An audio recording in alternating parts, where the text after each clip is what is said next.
हे महाबाहु, मैं त्याग का उद्देश्य जानने का इच्छुक हूं कि त्याग अगर होना भी चाहिए तो उस त्याग का उद्देश्य क्या होना चाहिए। ठीक है, जैसे हम डेली सुबह सुबह त्याग करते हैं, क्या? मल त्याग। तो उसका उद्देश्य क्या होता है कि मेरी वजह से घर वाले ना परेशान हो। अगर पेट खराब रहेगा तो फिर घर में दिक्कत हो सकती है कि नहीं? ऑफिस में मैं ना जाके परेशान करूं लोगों को, है कि नहीं? उद्देश्य क्या होता है? ताकि हम स्वस्थ रहें। त्याग करने का उद्देश्य होता है। किसी भी चीज को हम त्यागते हैं तो उसका क्या होता है? उसके पीछे उद्देश्य होना चाहिए। जैसे कार्तिक का महीना चल रहा है अभी, तो कार्तिक के महीने में कुछ भक्त जो है तपस्या करने का कुछ त्याग देते हैं। जैसे इस पूरे कार्तिक के महीने में हम मीठा नहीं खाएंगे, त्याग दिया मीठा, है कि नहीं? तो उसका पीछे क्या उद्देश्य होना चाहिए। ये उद्देश्य नहीं कि मुझे वाहवाही मिलेगी, अरे वाह प्रभु जी कितने तपस्वी हैं, प्रभु जी मीठा नहीं खाते हैं 1 महीने और बाकी 11 महीने आने दीजिए, कोई दिक्कत नहीं है कि नहीं? प्रभु जी फलाहार करते हैं। उसका त्याग का उद्देश्य क्या है? भगवान की सेवा में और लगना, भगवान की कृपा प्राप्त करना, ताकि हम और अच्छे से सेवा कर सकें। तो यहां अर्जुन देखिए पूछ रहे हैं, हे महाबाहु, मैं त्याग का उद्देश्य जानने का इच्छुक हूं, और हे केशी निषूदन, हे ऋषिकेश, मैं त्याग में जीवन संन्यास आश्रम का भी उद्देश्य जानना चाहता हूं। तो इस चैप्टर में फर्स्ट श्लोक में ही अर्जुन क्या पूछ रहे हैं? प्रश्न पूछ रहे हैं। तो भगवद गीता पूरा क्वेश्चन आंसर है। अर्जुन प्रश्न पूछते हैं, भगवान उत्तर देते हैं। इसीलिए कहा जाता है भक्ति की शुरुआत होती है किससे? Question answer. अथातो ब्रह्म जिज्ञासा। जब हमारे अंदर जिज्ञासा होगी जीवन को लेकर के, जीवन को उद्देश्य को लेकर के, तब हम भक्ति में आगे बढ़ना प्रारंभ करते हैं। ठीक है, तो हमारे अंदर लालसा होनी चाहिए, क्वेश्चंस होने चाहिए और उन क्वेश्चंस को पूछना चाहिए। ठीक है, अपने अंदर ही अंदर कुछ कुछ नहीं, या फिर यूट्यूब से ढूंढ के नहीं क्वेश्चन का आंसर निकालना चाहिए। आजकल यूट्यूब बहुत बड़ा कीड़ा बन गया है। यूट्यूब से नहीं देख करके क्वेश्चन का आंसर निकालना चाहिए। हमें प्रश्नों के उत्तर प्रामाणिक गुरु से, प्रामाणिक संस्था में आकर के प्रामाणिक व्यक्ति से पूछना चाहिए, तभी उस प्रश्न का सही उत्तर मिलेगा। अन्यथा गलत उत्तर मिल जाएगा तो हम गलत चीज में फंस जाएंगे। ठीक है, तो इसके बाद अर्जुन क्या? श्री भगवान उवाचा, भगवान उत्तर दे रहे हैं। क्या उत्तर दे रहे हैं? भगवान ने कहा, भौतिक इच्छा पर आधारित कर्मों के परित्याग को विद्वान लोग संन्यास कहते हैं, और समस्त कर्मों के फल त्याग को बुद्धिमान लोग त्याग कहते हैं। मतलब क्या? त्याग का मतलब सब कुछ छोड़ देना, लेकिन संन्यास का मतलब क्या है? क्लियरली बताया भगवान ने। क्या बताया? संन्यास का मतलब क्या है? भौतिक इच्छा पर आधारित कर्मों के परित्याग को संन्यास कहा जाता है। इस भौतिक जगत में प्रत्येक व्यक्ति अपनी भौतिक इच्छाओं को पूरा करने के लिए कर्म कर रहा है। व्यक्ति ऑफिस जाता है, जॉब करता है, पैसा कमाता है, किस लिए? ताकि भौतिक इच्छाएं पूरी हों। इन्हीं भौतिक इच्छाओं का लाभ उठा करके कई सारे लोग अपनी दुकानदारी चलाते हैं। जैसे मीडिया, सोशल मीडिया, एडवर्टीजमेंट। इतने सारे एडवर्टीजमेंट का लक्ष्य क्या है? ताकि लोग और ज्यादा हमारे प्रोडक्ट्स को खरीदें, और ज्यादा इंद्रिय तृप्ति में लग जाएं। लेकिन यहां पर क्या बताया जा रहा है? भगवद गीता बिल्कुल 360 डिग्री घुमा देती है। देखिए, भगवद गीता हमें हमारी आंखें खोल देती है। भगवद गीता क्या बता रही है? भगवद गीता का संदेश यह है कि भौतिक इच्छा पर आधारित कर्मों को हमें त्यागना चाहिए। देखिए, इच्छाओं का कोई अंत नहीं है, इच्छाओं का कोई अंत नहीं है। एक इच्छा पूरी करते हैं, दूसरी इच्छा आ जाती है। आईफोन X आया, उसकी इच्छा लोगों ने पूरी करी, 2-3 महीने बाद आईफोन 11 आ गया। ठीक है, पहले एक कैमरे का फोन आता था, फिर 2 कैमरे का आया, अभी तो मैंने सुना है 4-4, 5-5 कैमरे होते हैं मोबाइल में। हमारे मोबाइल में तो कैमरा काम नहीं करता है। तो इच्छाएं कभी भी समाप्त नहीं हो सकती। तो अब क्या करना है? इच्छाएं प्रभु जी तो बता दिए, इच्छाएं समाप्त ही नहीं होंगी, तो फिर इच्छाओं पर नियंत्रण कैसे होगा? इसी को बताया गया है भगवत गीता में। अपनी इच्छाओं को हमें भगवान से जोड़ देना है। लोग जाते हैं कुल्लू मनाली घूमने की इच्छा सबकी होती है। हम भी अभी 3 दिन घूम के आए, 3 दिन पहले 1 हफ्ते और घूम के आए, अभी फिर इस हफ्ते जाएंगे 3 दिन घूमने। हम भी सन्यासी आश्रम की तैयारी कर रहे हैं, बट घूमते फिरते हैं। कहां घूमने जाते हैं? वृंदावन, गोवर्धन, नंदगांव, द्वारका, जगन्नाथपुरी, इन सब जगहों पर जाते हैं। तीर्थ यात्राओं में जाना चाहिए। देखिए, भारत जैसी कितनी पुण्य भूमि पर हमने जन्म लिया है, और यहां पर रहते हुए भी अगर हम कुल्लू मनाली घूमने जा रहे हैं तो क्या फायदा? भगवान की लीला स्थली इतनी सारी, वहां पर जाना चाहिए, साधु संतों के साथ श्रवण करना चाहिए। तो ये है, इच्छाओं को क्या करना है? हमें भगवान से जोड़ देना है। रसवर्जम रसोप्यस्य परम दृष्ट्वा निवर्तते। जब हम अपनी इंद्रियों को संतुष्ट करने के लिए उन्हें कुछ ना कुछ देना पड़ता है, लेकिन अगर आप खराब चीज देंगे तो उनको खराब चीजों की आदत पड़ जाएगी। इन्हीं इंद्रियों को अगर हम कुछ अच्छी चीज देंगे, आध्यात्मिक चीजें देंगे, तो उसको उसकी आदत पड़ जाएगी। देखिए, जो लोग चैंटिंग करते हैं, प्रसाद पाते हैं, उनको अगर एक दिन चैंटिंग ना कर पाए ना, जप ना कर पाए, तो कुछ लगता है कि कुछ कम है। पता नहीं आपको ऐसा एक्सपीरियंस है कि नहीं, बट देखिए है, कई लोगों को है ऐसा एक्सपीरियंस, बट हमें तो है। जब तक आके इस्कॉन में खिचड़ी ना खा लें, तब तक पता नहीं क्यों कुछ अधूरा अधूरा लगता है। कितने भक्त इस्कॉन की खिचड़ी खा के भक्त बन जाते हैं, है कि नहीं? ये देखिए सामने बैठे उदाहरण, खिचड़ी खा के। शाम का खाना मतलब खिचड़ी। तो कहने का तात्पर्य यह है कि अपनी इंद्रियों को जब हम भौतिक चीजें ना दे करके आध्यात्मिक चीजें देते हैं, वही सन्यास है, वही सन्यास है। भौतिक इच्छाओं को किसमें कन्वर्ट करना है? आध्यात्मिक इच्छाओं में। यही क्या है?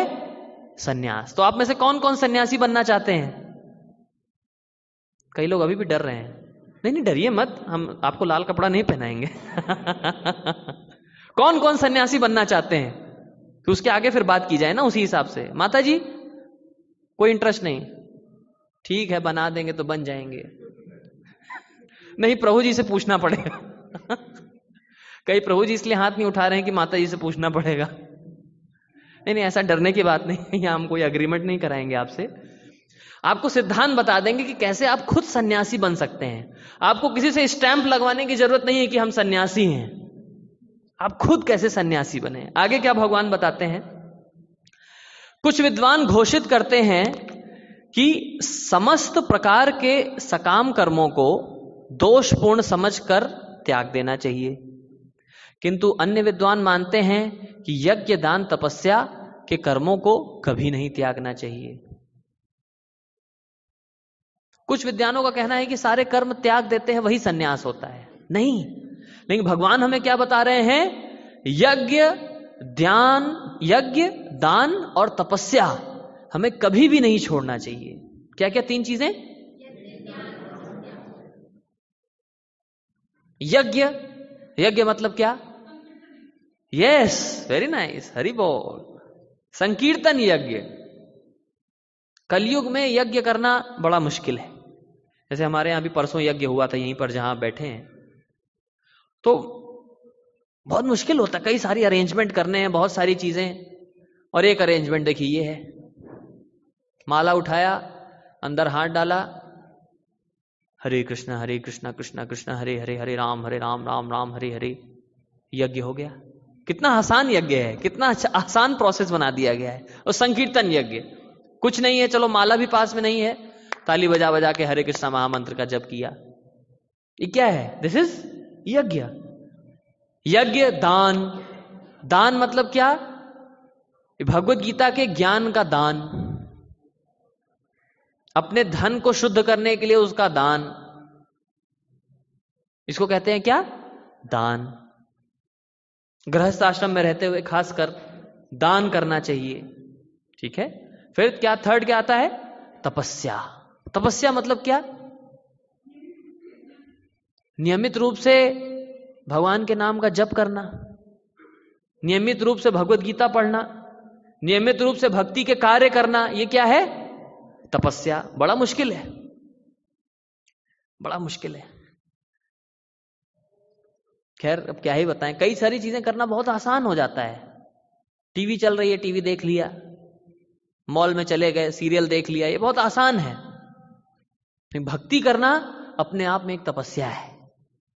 तो भक्ति करते रहना, कंटिन्यू रखना। कई बार देखिए, कई जैसे अब यहां भी गीता क्लास में हर बार कोई नए नए लोग आते हैं। पहली बार कौन आए आप में से? First time? Only one. Okay. इधर माता जी से फर्स्ट टाइम? ओके, सब पुराने हैं। वेरी गुड, बहुत बहुत अच्छा। कई बार आते हैं, कई लोग आए। देखिए लाइब्रेरी के प्रोग्राम में आप सब देख रहे हो, कितने साल से आप प्रचार कर रहे हैं। कई लोग आते हैं, फिर धीमे धीमे थोड़ा कुछ होता है, चले जाते हैं, लेकिन लंबे समय तक पूरे जीवन भर जुड़े रहना, ये क्या है? सबसे बड़ी तपस्या है। अब देखिए आपके बीच में कितने सारे प्रभु जी हैं जो आप सब लोगों को कॉल करके बुलाते हैं, प्रचार करते हैं। ये लोग 10 साल 15 साल से जुड़े हुए हैं, लगे हुए हैं।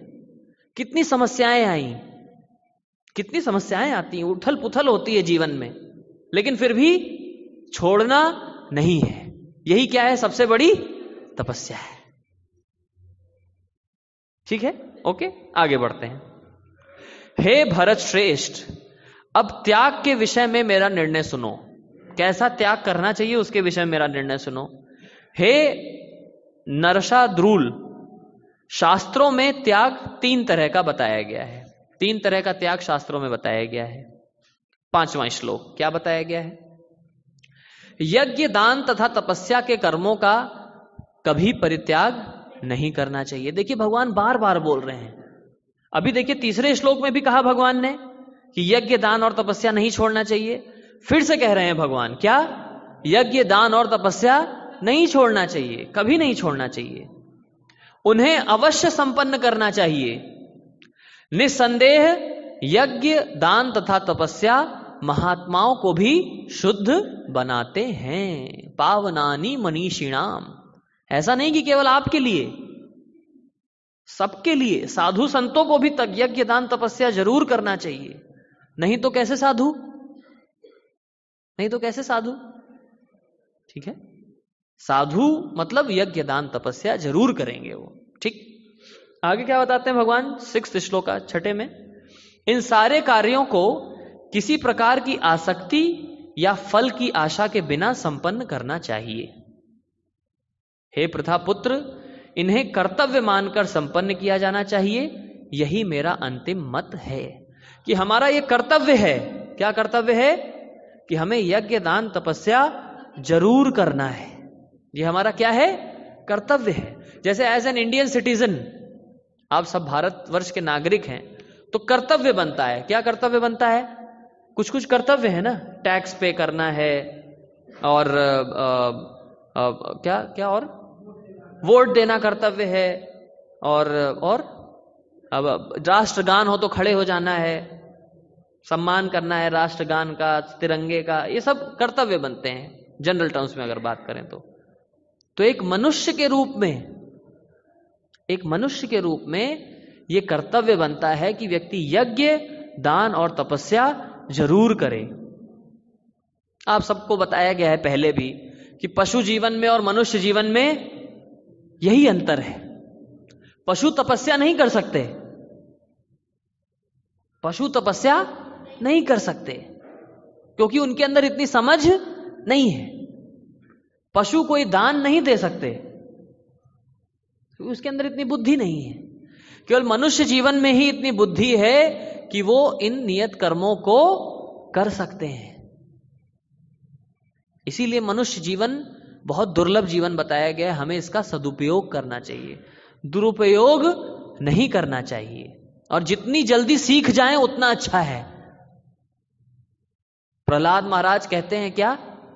प्रहलाद महाराज अपने असुर जो बालक थे अपने कलीग्स थे, मित्रों को शिक्षा दे रहे हैं भागवतम के 6 स्कंद में। क्या कह रहे हैं? कौमारात आचरेत प्रज्ञो धर्मान भागवताम ह्या दुर्लभम मानुषम जन्म तदपि अध्रुवम अर्थदम। मतलब क्या? ये मनुष्य जीवन बहुत दुर्लभ है, इसे किस लिए लगाना चाहिए?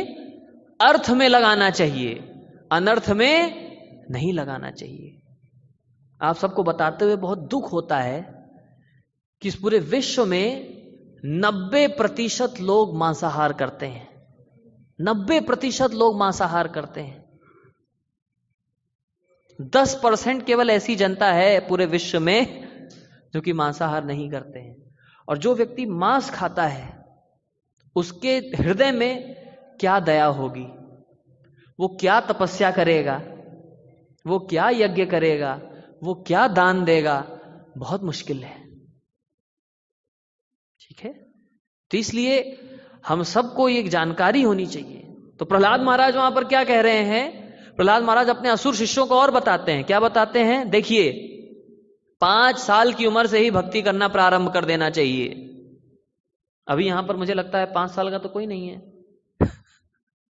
5 अभी हमारे बीच में ऐसे लोग हैं जिनकी उम्र लगभग 30 से 50 के बीच में है, एक्सक्लूडिंग मी, मेरा अभी 30 नहीं हुआ है। 30 से 50 के बीच में, 25 से 50 ले लीजिए, 25 से 50, कुछ 50 से ऊपर भी हैं यहां पर, 50 से ऊपर, हाँ कई लोग हैं।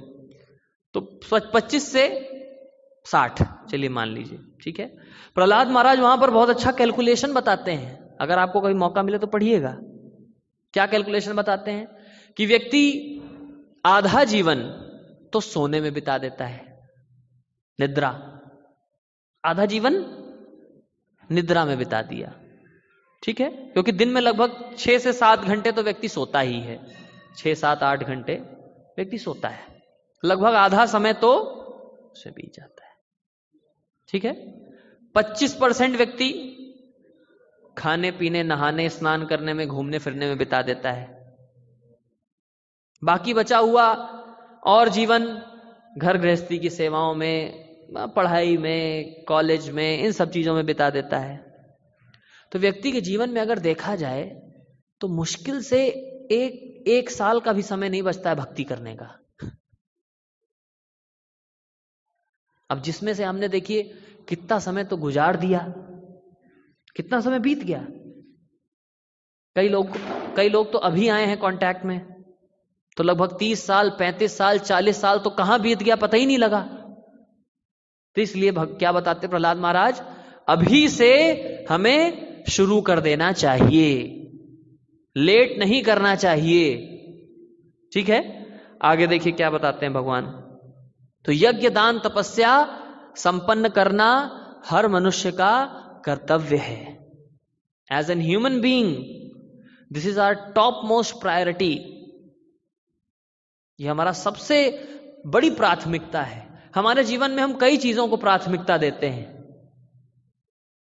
और भक्ति की जो प्राथमिकता आती है वो सबसे नीचे आती है। There are many priorities in our life, but bhakti is the lower most priority. समय बचेगा तो कर लेंगे, नहीं, क्या प्रायोरिटी होनी चाहिए? समय बचेगा तो भोजन कर लेंगे, लेकिन माला जरूर करनी है। समय बचेगा तो व्हाट्सएप मैसेज चेक कर लेंगे, लेकिन गीता पढ़ना जरूरी है। यह होना चाहिए हमारा कर्तव्य, यह होना चाहिए हमारे अंदर निष्ठा। नहीं तो एक पशु में और हमारे में कोई अंतर। देखिए हम सब बिल्कुल अपडेट रहते हैं कि अच्छा अमेरिका में कौन प्रेसिडेंट बना, अच्छा बिहार में कौन नीतीश जी बने हैं, ओ अच्छा, सब अपडेटेड रहते हैं। लेकिन गीता का ज्ञान 0 सन्नाटा। सच में हंसने की बात है, सच में शर्म की बात है। क्यों शर्म की बात है? क्योंकि हम वैसे तो बहुत बोलने को बोलते हैं। गर्व से कहो हम, बोल दीजिए, शर्माइए मत, गर्व से कहो हम कैसे हिंदू हैं। कैसे हिंदू? जिन्होंने गीता खोल करके नहीं देखी आज तक, घर में गीता ले जाके रख दिया है लाल कपड़े में लपेट के। क्या फायदा, क्या फायदा बताइए? आम जनता का क्या मत है? क्या फायदा? कोई फायदा नहीं। तो गर्व तब होना चाहिए हिंदू बनने पे जब हमें गीता के बारे में पता हो। तो इसलिए गीता के बारे में जानना चाहिए। ठीक है, आगे भगवान क्या कहते हैं? आज का श्लोक, श्लोक नंबर 7 क्या कहते हैं? पीछे दोहराते भी हैं क्या? रिपीट नहीं करते ना? सबके पास वैसे स्मार्टफोन में गीता होनी चाहिए, है? खोल के पढ़ सकते हैं श्लोक। जिसके पास स्मार्टफोन में गीता है वो खोल के पढ़िए और मेरे पीछे पीछे दोहराइएगा। जिसके पास गीता है वो खोलिए स्मार्टफोन में और मेरे पीछे पढ़िए। नियतस्य तु संन्यासः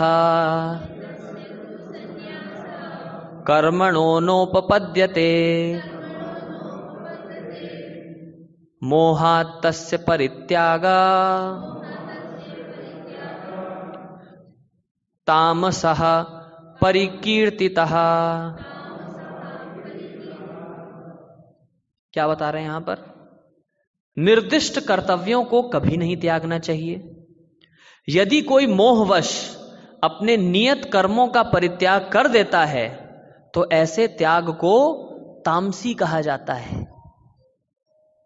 मोह के वश में आकर के अगर त्याग दिया, देखिए यहां पर त्याग की 3 कैटेगरी बताई गई हैं। 7, 8 और 9 जो आज के 3 श्लोक हैं, इन तीनों श्लोकों में बताया गया है कि किस प्रकार का त्याग किस गुण में आता है।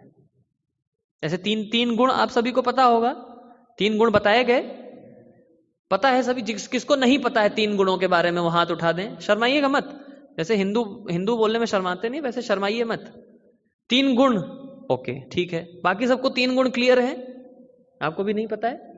पता है ना? जिसको नहीं पता है वो हाथ उठाइए। ओके, माता जी को यस, वेरी गुड। आपको नहीं पता, और प्रभु जी यू डोंट नो, ओके। बाकी सबको क्लियर है? बता देते हैं। 3 प्रकार के गुण होते हैं। एक होता है सत्व गुण, एक होता है रजोगुण, एक होता है तमोगुण। तो इसी भगवत गीता के 17वें अध्याय में भी काफी डिटेल में बताया गया है कि किस प्रकार के कर्म सतोगुण, रजोगुण, तमोगुण में आते हैं, किस प्रकार का भोजन सतोगुण, रजोगुण और तमोगुण में आता है। भोजन के बारे में मैं आपको थोड़ा सा बता देता हूं, है ना, क्योंकि भोजन से हमें भी काफी प्रेम है और आप सबको भी होगा ही। और फूड इंडस्ट्री ऐसी इंडस्ट्री है जो कि कभी डाउन नहीं होती है। ठीक है, तो भगवत गीता के 17वें अध्याय के 8 है ना यहाँ, 8, 9 और 10 श्लोक में बताया गया है कि 3 गुणों में कैसा भोजन होता है। इसके ऊपर आप सबने सुना होगा, पिछले अध्याय में सुना होगा जब क्लास हुई होगी, उसको थोड़ा सा रिपीट करा देते हैं। तो क्या बता रहे हैं? आयु सत्व बल आरोग्य सुख प्रीति विवर्धन रस्या स्निग्धा स्थिरा श्रद्धा आहार सात्विक प्रिय। जो भोजन सात्विक व्यक्तियों को प्रिय होता है वह क्या टुंटू कर रहा है? वह जो भोजन सात्विक व्यक्तियों को प्रिय होता है वह आयु बढ़ाने वाला होता है, जीवन को शुद्ध करने वाला होता है, बल, स्वास्थ्य, सुख तथा तृप्ति प्रदान करने वाला होता है। ऐसा भोजन रसमय, स्निग्ध, स्वास्थ्यप्रद तथा हृदय को भाने वाला होता है। भोजन के बारे में बताया गया है। ठीक है, दूसरा बताया गया ये सतोगुण वाला भोजन होता है, सात्विक भोजन। ठीक है, जैसे अभी आपको यहां प्रसाद दिया जाएगा, ये प्रसाद क्या है? सात्विक भोजन है।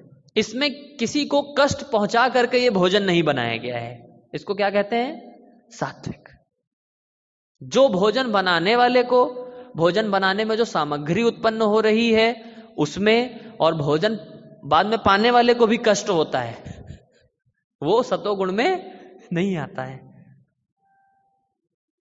ऐसा खाना खाया कि बाद में पाइल्स हो गया, बड़ी खतरनाक बीमारी है, व्यक्ति का बैठना मुश्किल हो जाता है कि नहीं? ऐसा मिर्च दबा के खाया पूरे जीवन भर, अचार है, और क्या क्या है, चिली सॉस, ऐसा खाया कि मतलब अब भुगत रहे हैं, अब पछताए होत क्या, है कि नहीं? देखिए राजसिक भोजन बताया गया अगले श्लोक में। कटु अम्ल लवण अति उष्ण तीक्ष्ण रूक्ष विदाहिन आरह राजसस्य इष्ट दुख शोक आमय प्रदः। क्या बता रहे हैं भगवान? खुद बता रहे हैं। देखिए भगवान, देखिए कितना डिटेल में बता रहे हैं, हमारा कितना ख्याल रखते हैं भगवान। इतना ख्याल कोई रखता है? इतना ख्याल कोई नहीं रखता है। भगवान देखिए हमसे कितना प्रेम करते हैं, इससे पता लगता है कि भगवान हमसे कितना प्रेम करते हैं। लोग कहते हैं आजकल कि हम मानते ही नहीं कि भगवान है, हमने आज तक देखा ही नहीं भगवान को, तो कैसे मान लें? अरे मूर्ख नंबर 1, भगवान देखो तुम्हारा कितना ख्याल रखते हैं। एक एक चीज बताया हुआ है कि क्या खाओ क्या मत खाओ, ये भी बताया हुआ है। देखिए ये खाओगे तो रोग हो जाएगा, ये नहीं खाओगे तो अच्छे रहोगे। इतना ख्याल कोई करता है क्या? मतलब भगवान यहां पर देखिए डॉक्टर का काम कर रहे हैं। आप जितना पैसा देकर के डॉक्टर के पास जाते हैं बीमार होने के बाद, तो भगवान देखिए यहां पर बता रहे हैं कि ये करोगे तो बीमार नहीं होगे। Free prescription given by Lord Shri Krishna himself. और फिर भी मूर्ख लोग क्या कहते हैं? क्या कहते हैं? कि हमें भरोसा नहीं कि भगवान है। अरे तुम मूर्ख के मूर्ख ही रह जाओगे जीवन भर। पैदा हुए तब भी मूर्ख थे और मरते समय भी मूर्खों के शरीर छोड़ोगे। क्या कहें ऐसे लोगों के बारे में, बताइए। और ऐसे लोग कोई आम लोग नहीं होते हैं, बड़े बड़े पढ़े लिखे लोग। हमारा ऐसे लोगों से काफी पाला पड़ता है क्योंकि हम काफी सारे कॉलेज में प्रोफेसर्स, डीन, वाइस चांसलर्स, बड़े बड़े स्टूडेंट्स, पढ़े लिखे, लॉयर, जज, इंजीनियर, सबसे मिलते हैं, तो बताते हैं क्या भगवान पे भरोसा नहीं है। किस पे भरोसा है? इंडिया टीवी, आज तक, उस पे भरोसा है। जो खबर दिखाएंगे सबसे तेज, बिल्कुल सही। लेकिन भगवद गीता में तो बताया गया है वो, हम क्यों भरोसा करें? हम क्यों भरोसा करें? क्योंकि हमारा परमानेंट हेड डैमेज हो चुका है। पीएचडी का फुल फॉर्म है, पीएचडी का full form permanent head damage. सुना? आज से पहले सुना कभी? नहीं, हम ऐसे काफी पीएचडी से मिलते हैं ना। परमानेंट, उनसे बोला जाए गीता पढ़ लो तो नहीं पढ़ेंगे, लेकिन कुत्ता पालने को बोल दिया जाए तो वो पाल लेंगे। Yes, they can not serve God but they can serve dog. देखिए स्पेलिंग में थोड़ा सा ही अंतर है, बस आगे पीछे है। DOG dog and GOD God, अंतर थोड़ा सा ही है, लेकिन जो रिजल्ट है वो बड़ा खतरनाक है। जीवन भर कुत्ते की सेवा करेंगे, अगला जन्म बोलना नहीं चाहता हूं मैं।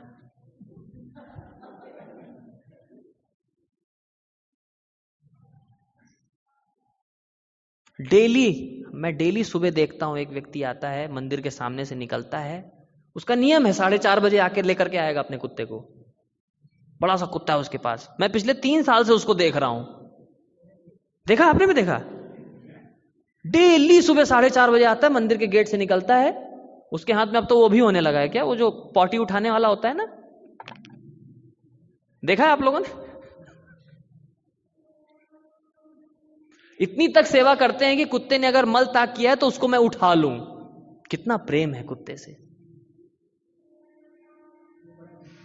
हाँ? बहुत बड़ा कुत्ता है उसका, कितना बड़ा प्रेम है। और बोला जाए 4:30 बजे मंगल आरती में आ जाओ, ऐसे कैसे आ जाएं? हम पीएचडी हैं, हमारा परमानेंट हेड डैमेज हो चुका है, हम साइंटिस्ट हैं, हम पढ़े लिखे लोग हैं। पढ़े लिखे लोग थोड़ा ना गीता पढ़ते हैं। अरे तू मूर्ख नंबर 1 है। Who are you? मैं थोड़े कठोर शब्द बोल रहा हूं आप सबके लिए, कृपया ध्यान दीजिएगा। यात्रीगण कृपया ध्यान दें। क्यों ध्यान दें? क्योंकि ऐसे मूर्खों के चक्कर में मत पड़िए। और आपसे भी रिक्वेस्ट है, मूर्ख मत बनिए, मूर्ख मत बनिए, प्लीज, आपसे रिक्वेस्ट है। गीता का संदेश देखिए, भगवान कितना अच्छा एक एक चीज डिटेल में बता रहे हैं कि ये खाओ, ये मत खाओ, ऐसे रहो, ऐसे काम करो, हर चीज बता रहे हैं। भगवान इतना प्रेम करते हैं हमसे, उनके संदेश को छोड़ करके हम इधर उधर दुनियादारी में अगर फंसे रहेंगे तो क्या फायदा? प्रभु जी बताइए, क्या फायदा है? माता जी कोई फायदा है? माता जी क्या कहना है आपका? कोई फायदा? देखिए रजोगुण का खाना कैसा होता है, सुनिएगा, जिसको ज्यादातर लोगों को पसंद होता है। अत्यधिक तीखा, खट्टा पानी पूरी, नमकीन बीकानेर, गरम चटपटे क्या दही भल्ले, शुष्क कोल्ड ड्रिंक, कुल्फी, तथा जलन उत्पन्न करने वाले, जिसको खाने के बाद क्या हो? गले में जलन, सीने में जलन, कान से धुआं, आंखों से आंसू, नाक से पानी, सब कुछ निकल आए। इसको कैसा भोजन बताया गया है? हाँ देखिए आगे लिखा है, भगवान बता रहे हैं, देखिए ऐसे भोजन दुख, शोक तथा रोग उत्पन्न करने वाले होते हैं।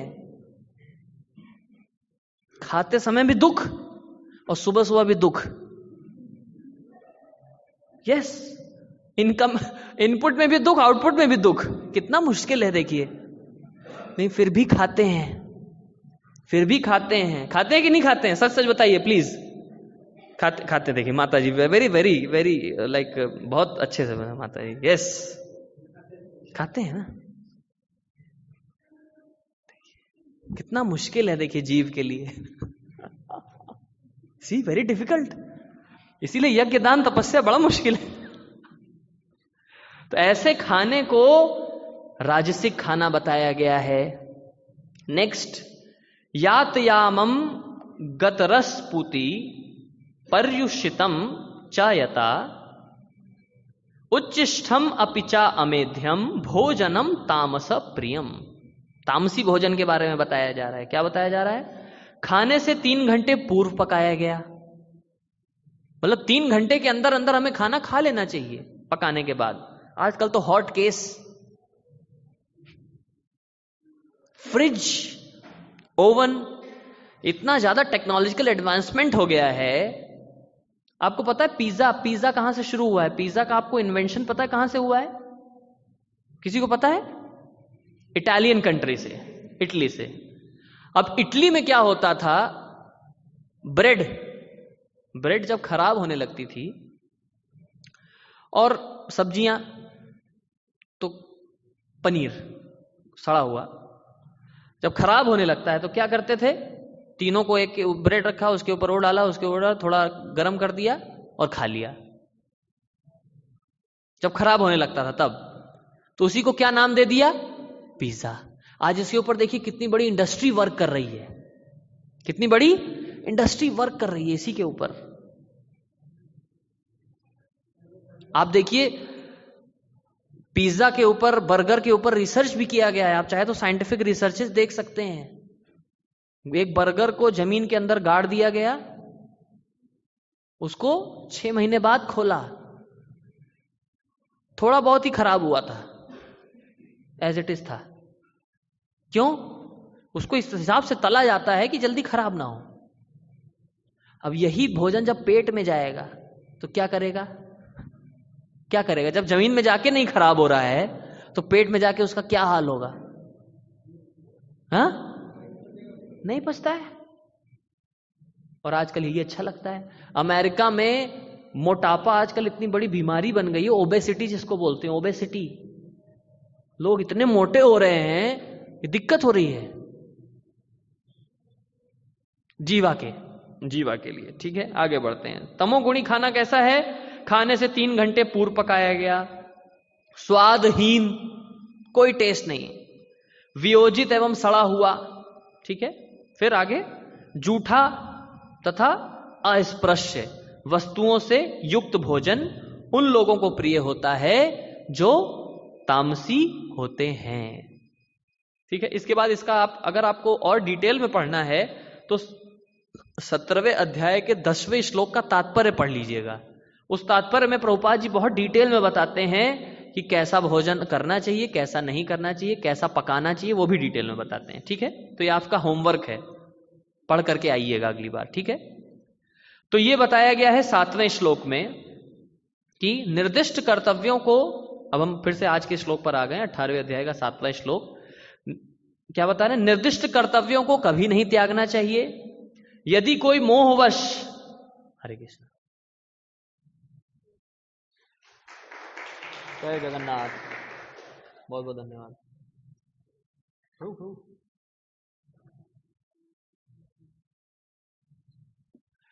जगन्नाथ जी का आशीर्वाद मिल गया। ठीक है, तो निर्दिष्ट कर्मों को कभी नहीं त्यागना चाहिए। जो आपके नियत कर्म है उनको मत त्यागिए। जैसे हम आपको ये नहीं कह रहे कि ऑफिस छोड़ दीजिए, हम आपको ये नहीं कह रहे कि बच्चों की सेवा छोड़ दीजिए, माता पिता की सेवा छोड़ दीजिए। ठीक है कि नहीं? हम ऐसा नहीं कह रहे हैं। हम आपको बस क्या कह रहे हैं? मोहवश मत छोड़िए, मोहवश त्याग। जैसे अर्जुन को मोह हो गया। क्या मोह हो गया? कि अगर मैं अपने घर परिवार वालों को मार दूंगा तो इन घर परिवार वालों को मारने के बाद भी अगर मुझे राज्य प्राप्त होता है तो ऐसे राज्य में मैं रह करके क्या करूंगा? लेकिन अर्जुन कैसा युद्ध लड़ने आए थे? अर्जुन धर्म का युद्ध लड़ने आए थे। धर्म क्षेत्रे कुरुक्षेत्रे, धर्म का युद्ध लड़ने आए थे। और धर्म के युद्ध में यह नहीं देखा जाता है कि कौन मेरे सगे संबंधी हैं, कौन मेरे प्रियजन हैं, कौन मेरे अप्रियजन हैं, ऐसा नहीं देखा जाता है। ठीक है, आप तो देख ही रहे हैं प्रिय अप्रिय जनों का कितना बड़ा सिस्टम क्रिएट हो गया है। नेपोटिज्म, नेपोटिज्म आप सब जानते हो, हिंदी में क्या बोलते हैं? नेपोटिज्म को क्या बोलेंगे? भाई भतीजावाद, परिवारवाद, भाई भतीजावाद, ये कितना चल रहा है आजकल, देखिए हर जगह। और इसके चक्कर में सही लोग ऊपर नहीं पहुंच पाते हैं और सिस्टम वैसे का वैसे ही बना हुआ है। ठीक है, अब इसके बारे में क्या ही चर्चा करें। तो ऐसे त्याग को तामसी कहा जाता है। सेकंड 8वां श्लोक मेरे पीछे दोहराइएगा।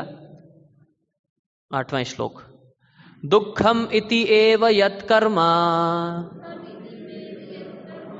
काय क्लेश भया त्यजेत सकृत्वा राजसं त्यागम सकृत्वा राजसं त्यागम नैव त्याग फलम लभेत। ठीक है, क्या बता रहे हैं? फलम लभेत। यस, जो व्यक्ति नियत कर्मों को कष्टप्रद समझकर या शारीरिक क्लेश के भय से त्याग देता है, उसके लिए कहा जाता है कि उसने यह त्याग रजोगुण में किया है। ऐसा करने से कभी त्याग का उच्च फल प्राप्त नहीं होगा। कष्ट होता है बहुत। परिवार मैंने इसलिए छोड़ दिया क्योंकि कष्ट होता है बहुत, जॉब करना पड़ता है, पसीना बहाना पड़ता है, मेहनत करनी पड़ती है, इसलिए हमने छोड़ दिया। जैसे आप देखें इस्कॉन में जितने भी भक्त ऑफ कोर्स परिवार छोड़ के ही ज्वाइन करते हैं, जो पूर्ण ब्रह्मचर्य का पालन करते हैं, सन्यासी ब्रह्मचारी, तो ऐसा नहीं है कि इन्होंने डर के मारे त्याग दिया या फिर डर लग रहा था या फिर कष्ट होता था इसलिए त्याग दिया। नहीं, किस लिए त्यागा? क्योंकि उनके जीवन का उद्देश्य उससे बढ़ के है। जीवन का उद्देश्य क्या है? उससे बढ़ के है। अब देखिए हमारे इस्कॉन में जो वर्तमान आचार्य हैं, हमारे गुरुजन हैं, इन्होंने क्यों ये सन्यासी क्यों बने? क्यों अपने परिवार को सैक्रिफाइस करके सन्यासी बन रहे हैं? क्यों? ताकि इतने सारे हजारों लाखों परिवारों को सही रास्ता दिखा पाए। यह है इनके जीवन का उद्देश्य, यह है इनके त्याग करने का उद्देश्य। इनके त्याग करने का उद्देश्य यह नहीं है कि पारिवारिक जीवन में कष्ट है इसलिए छोड़ के आ जाओ, ऑफिस करने में कष्ट है इसलिए छोड़ के आ जाओ। नहीं, उद्देश्य क्या होना चाहिए? कुछ हायर पर्पस होना चाहिए। जैसे लोग कई बार पूछते हैं कि प्रभु जी हमसे चाय नहीं छूटती है। प्रभु जी माला तो हम करते हैं, भक्ति भी करते हैं, लेकिन प्रभु जी पता नहीं क्यों चाय नहीं छूट रही है। हो सकता कई लोग आप में से प्रॉब्लम हो, कई लोग थोड़ा मुंह नीचे करके हंस भी रहे हैं। क्यों नहीं छूटती है? क्योंकि उद्देश्य नहीं पता है कि क्यों चाय नहीं पीना चाहिए। उस त्याग करने का उद्देश्य नहीं पता है। उसको त्याग करने का उद्देश्य क्या है? उद्देश्य यह है क्योंकि भगवान नहीं चाहते कि आप पिएं। भगवान नहीं चाहते कि आप पिएं। इसको आप पिएंगे तो आपके अंदर तमोगुण आएगा, आपके अंदर रजोगुण आएगा। चाय नशे में आता है, नशे में काउंट किया जाता है। चाय नशा होता है। जो लोग पीते थे उनको पहले पता होगा कितना मुश्किल हुआ छुड़ाना, और कई लोगों का बहुत आसानी से छूट गया। क्यों आसानी से क्यों छूट जाता है? क्योंकि उनको उद्देश्य पता हो जाता है कि क्यों चाय नहीं पीना चाहिए। नशे में काउंट होता है। ठीक है। और भी कई सारी चीजें हैं, जैसे शराब पीना, मांसाहार खाना, तंबाकू खाना। हाँ, तंबाकू क्यों नहीं खाना चाहिए? ठीक है कि नहीं? जबकि तंबाकू तो उस पर तो साफ साफ लिखा रहता है तंबाकू खाना स्वास्थ्य के लिए हानिकारक है, इससे कैंसर होता है। वही तो मैंने कहा ना, लोग तभी तो मूर्ख हैं। मूर्ख हैं और मूर्ख बन रहे हैं। और आजकल इसके बड़े बड़े ऐड भी लगे होते हैं कि मूर्ख बनिए आकर के, आइए ये पान मसाला खाइए, मूर्ख बनिए। उसके बड़े बड़े ऐड होते हैं, देखा है ना आपने? बड़ी सी कार रखी होगी, उसके आगे वो खड़ा होगा बढ़िया सूट पैंट पहन के, इतना मतलब कि वही मसाला खा के ऐसा बना है ये। बड़ा सा वो उसका बहुत बड़ा बिलबोर्ड लगा होगा, मेन चौराहे पे आप देखेंगे। देखा है आप में से किसी ने?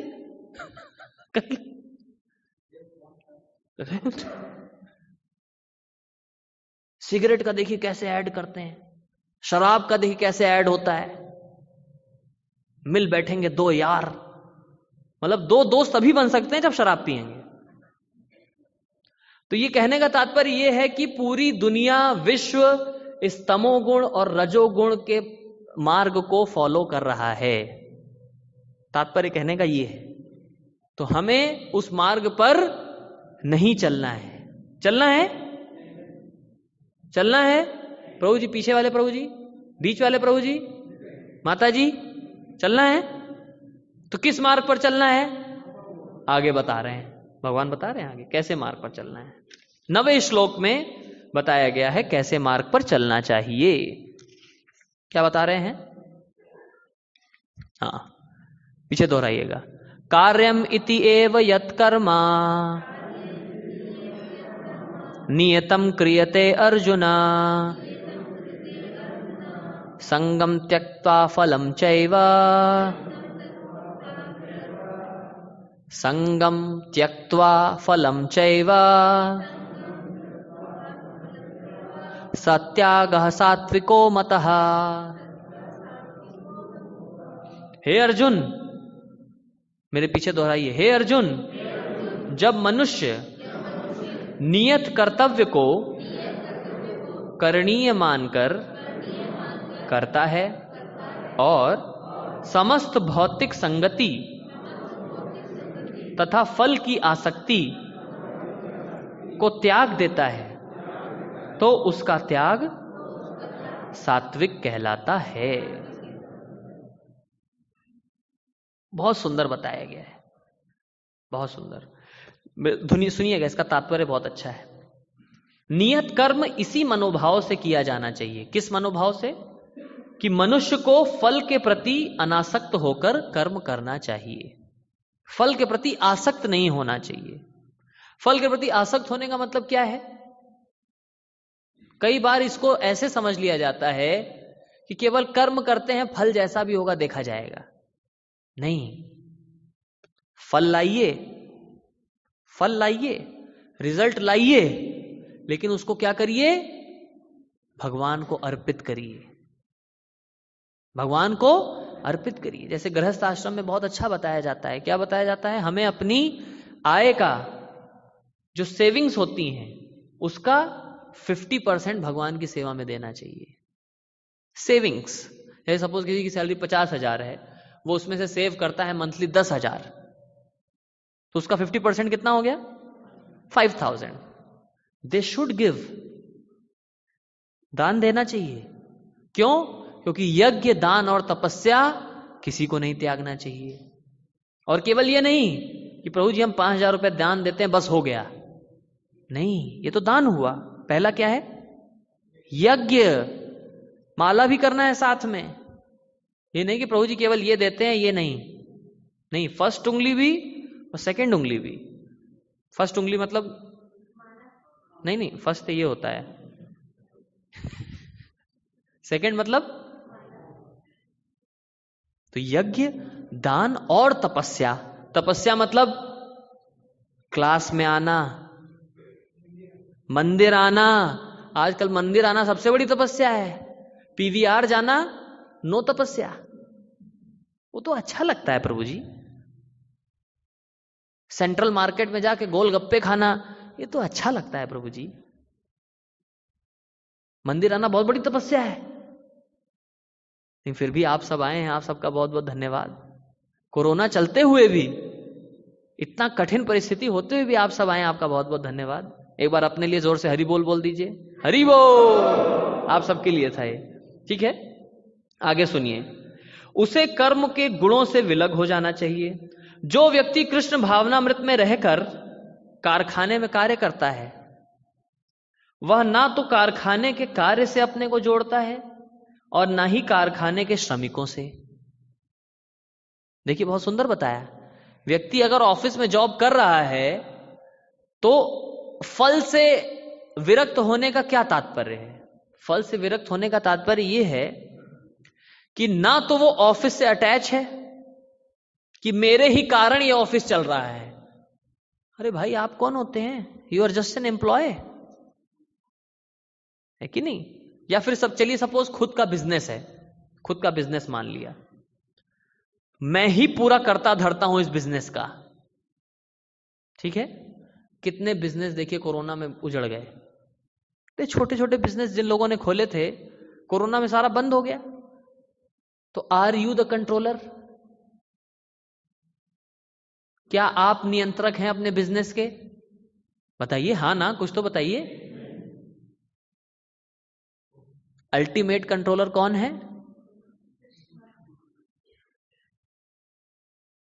उनको तो मानते ही नहीं है। तो इसलिए भगवान बीच में कोरोना वगैरह करते रहते हैं। किस लिए करते हैं? नहीं, डर नहीं, ताकि आंखें खुल जाएं, ताकि आपको पता लग जाए कि भगवान एग्जिस्ट करते हैं। फिर से उन्हीं मूर्खों के बारे में मैं चर्चा कर रहा हूं, जो मूर्ख ये समझते हैं कि भगवान तो है ही नहीं। तो भगवान एग्जिस्ट करते हैं ये बताने के लिए कोरोना भी भेजते हैं। कोरोना के पहले देखिए स्वाइन फ्लू आया था, बर्ड फ्लू आया था, और दिल्ली में तो लगातार कुछ कुछ देते रहते हैं। अभी पोल्यूशन चल रहा है, उसके पहले कुछ कुछ था, और क्या क्या था, क्या होता है, डेंगू, चिकनगुनिया, ये सब क्या है? ये सब भगवान अपना दिखाते रहते हैं power. See you foolish, you fool number 1, I exist, see my proof. Proof of existence is corona, proof of existence is pollution. ये प्रूफ है। तो इससे डरना नहीं चाहिए, इससे परेशान नहीं होना चाहिए। इससे हमें और ज्यादा सतर्क, और ज्यादा कन्विक्शन हमारे अंदर आ जाना चाहिए कि अब मैं भक्ति और अच्छे से करूंगा, ठीक है। आगे क्या बताते हैं? वह तो मात्र कृष्ण के लिए कार्य करता है, और जब वह इसका फल कृष्ण को अर्पण कर देता है तो वह दिव्य स्तर पर कार्य करता है। जब हम इसका फल भगवान को अर्पित कर देते हैं तब हम दिव्य स्तर पर कार्य करने लगते हैं। तो आज हम इतना ही बताना चाहते थे आपको। समय भी हो चुका है, काफी समय ज्यादा हो चुका है। किसी का कोई प्रश्न, कोई प्रश्न है तो पूछ सकते हैं, पूछ सकते हैं। प्रश्न किसी का? एक या दो क्वेश्चन ले सकते हैं, लेकिन प्रश्न होगा तब तो। सब कुछ क्लियर है प्रभु जी, everything is clear, crystal clear. क्या करना है क्या नहीं करना है वो तो हमें पता ही है। आपने बताया वो भी ठीक है, लेकिन तो कोई प्रश्न नहीं आया। प्रभु जी आप क्या प्रश्न पूछेंगे? आप तो अच्छा इनकी तरफ से प्रश्न पूछना चाहते हैं। किसी का और कोई प्रश्न पीछे? यस प्रभु जी। मशरूम खाना चाहिए या नहीं?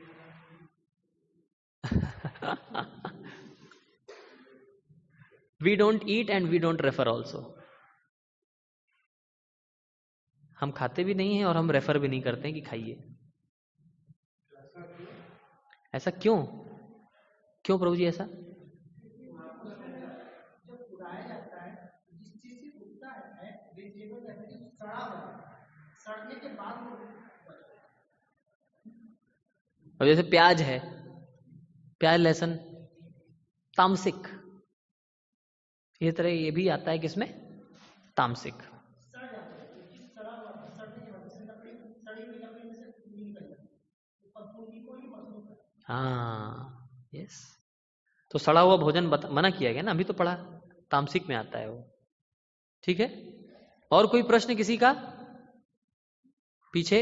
माता जी की तरफ से। हाँ प्रभु जी का प्रश्न है, आइए आइए, आप तो प्रश्न पूछने सीधा आगे आ रहे हैं, आइए आइए। यस प्रभु जी।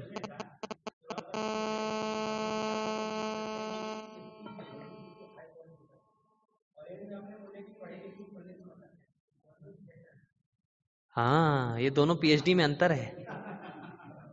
तो प्रश्न पूछ के जा रहे हैं आप?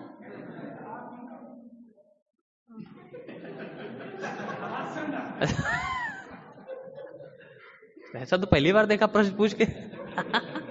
मतलब आपको उत्तर पता है?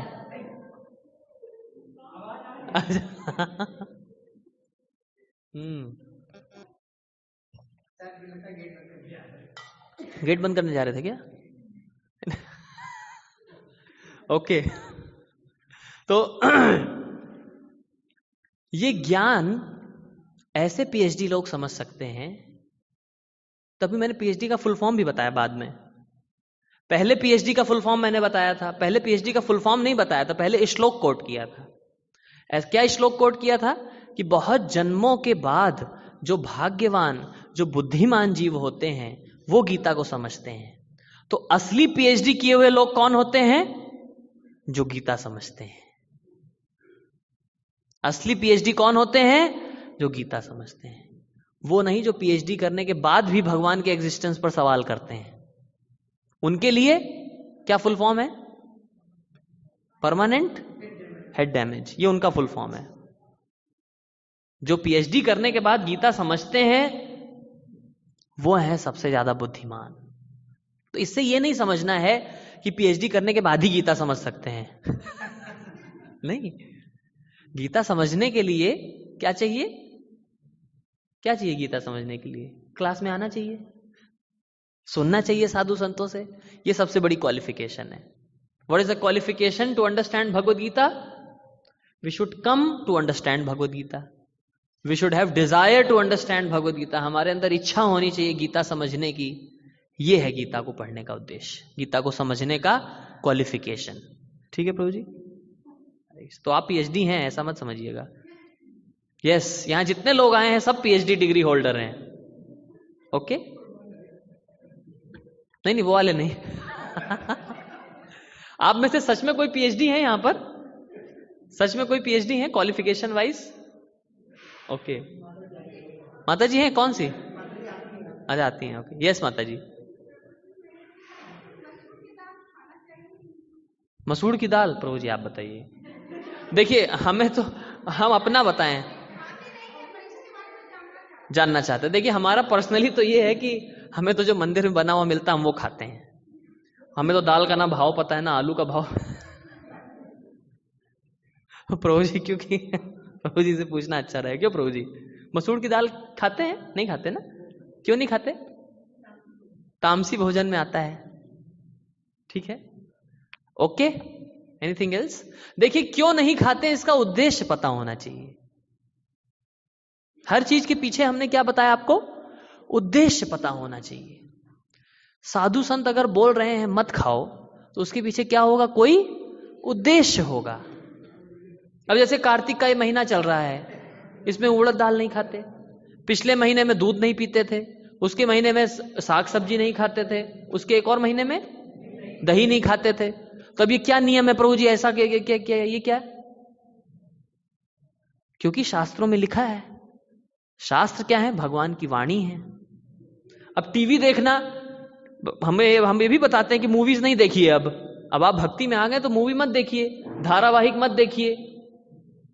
तो ये तो कहीं नहीं लिखा है गीता में। गीता में भगवान ने नहीं, उस समय तो टीवी थी नहीं। प्रैक्टिकल है कि नहीं? उस समय तो टीवी थी ही नहीं, तो कैसे भगवान लिख देंगे गीता में? तो इसलिए भगवान अपने भक्तों को भी भेजते हैं, भक्तों को बताते हैं कि भक्तों के द्वारा नई नई चीजें क्या करना है क्या नहीं करना है, वो बताया जाता है भक्तों के द्वारा। क्यों? क्योंकि भगवान और भक्तों का बहुत क्लोज कनेक्शन होता है। भगवान भक्तों से बात करते हैं, बताते हैं उनको, इसलिए। ठीक है माता जी। मसूर की दाल का मुझे नहीं लगता शास्त्रों में भी कहीं लिखा होगा। मशरूम का भी मुझे नहीं लगता लिखा होगा। हाँ, बहुत अच्छा किया, छोड़ दिया आपने। हाँ ठीक है, तो जानने का तो अब प्रभु जी से बाद में पूछ लीजिएगा कहाँ लिखा है। किसी इधर से किसी का कोई प्रश्न था, जल्दी से पूछिए। यस यस प्रभु। आप ही का था, किसी और का था? किसने और हाथ उठाया था? आप ही? यस प्रभु, जल्दी प्लीज प्लीज।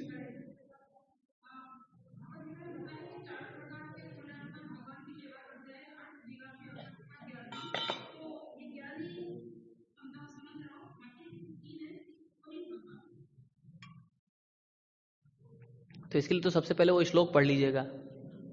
चतुर्विधा भजन्ते माम जना सुकृतिनो अर्जुना आर्थ अर्थार्थो जिज्ञासु ज्ञानी चा भर्तर्षभा। श्लोक संख्या मैं आपको अभी बता देता हूं। चा, चा कहां पर आता है? पापा बाबा मां। चतुर्विधा कौन सा श्लोक है? किसी को याद है ये श्लोक संख्या क्या है? हाँ, चतुर्विधा। चतुर्विधा 7वें अध्याय का 16वां श्लोक, 7.16 जा करके पढ़िएगा, है ना। इसमें बेसिकली चतुर्विधा भजन्ते माम जना सुकृतिनो अर्जुना, आर्थ डिस्ट्रेस्ड, जो बहुत परेशान है वो आता है आर्थ। अर्थार्थो, जिसको धन की लालसा होती है। ऊपर आते हैं ना कई लोग,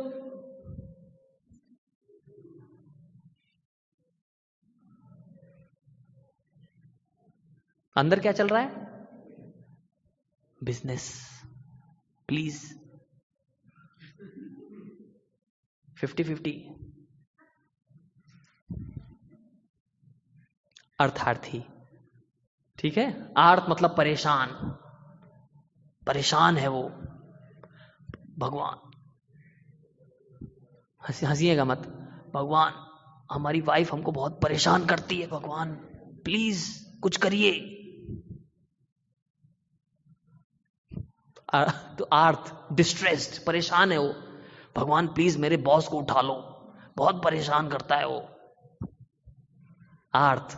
अर्थार्थो जिज्ञासु, जिज्ञासु मतलब जिज्ञासु श्रेय उत्तमा। जिज्ञासु थोड़ा सा उत्तम क्वालिटी के होते हैं। क्यों? क्योंकि जिज्ञासु क्या है? जानना चाहते हैं क्या सही है क्या गलत है। तो जिज्ञासु थोड़ा सा एक कैटेगरी ऊपर आ जाते हैं। जैसे जनरली इस्कॉन में जिज्ञासु लोग आते हैं, जिज्ञासु जानना चाहते हैं। जैसे आप सबके अंदर है जिज्ञासा, है कि नहीं? तो ये जिज्ञासु। और फिर क्या आते हैं? ज्ञानी।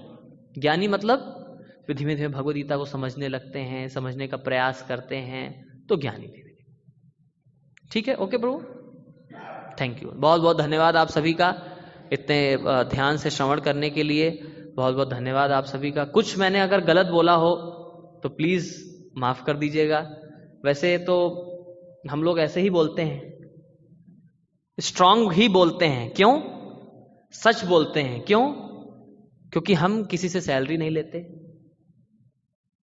हम किसी की नौकरी नहीं करते। किसकी नौकरी करते हैं? ठाकुर जी की। ठाकुर जी की नौकरी करते हैं, ठाकुर जी का दिया खाते हैं। इसलिए ना किसी से डरते हैं, ना किसी को प्रिय लगने के लिए बोलते हैं। ऐसा हमारा कोई भी उद्देश्य नहीं है। तो इसलिए सच बोलते हैं। अगर फिर भी अगर कड़वा लगा हो, सच कड़वा होता है, फिर भी अगर कड़वा लगा हो, कुछ गलत लगा हो तो प्लीज माफ करिएगा। और अच्छा लगा हो, कुछ सीखने को मिला हो तो आशीर्वाद दीजिएगा। बहुत बहुत धन्यवाद। हरे कृष्ण।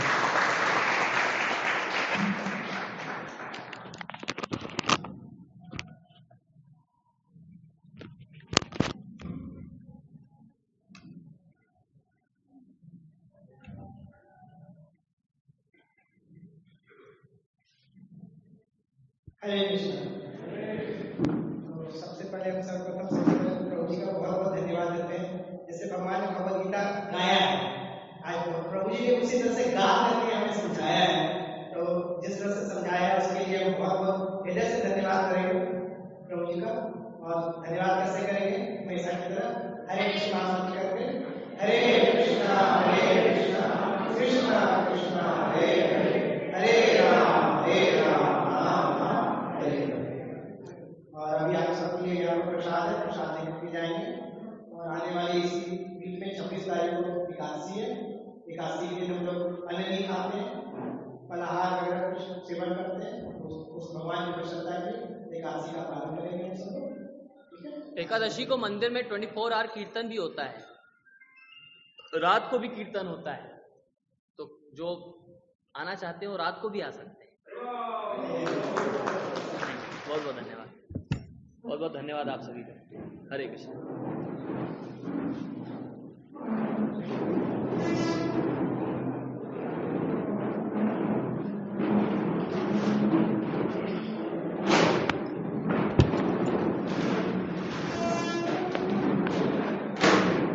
आज आप लेट हो गए,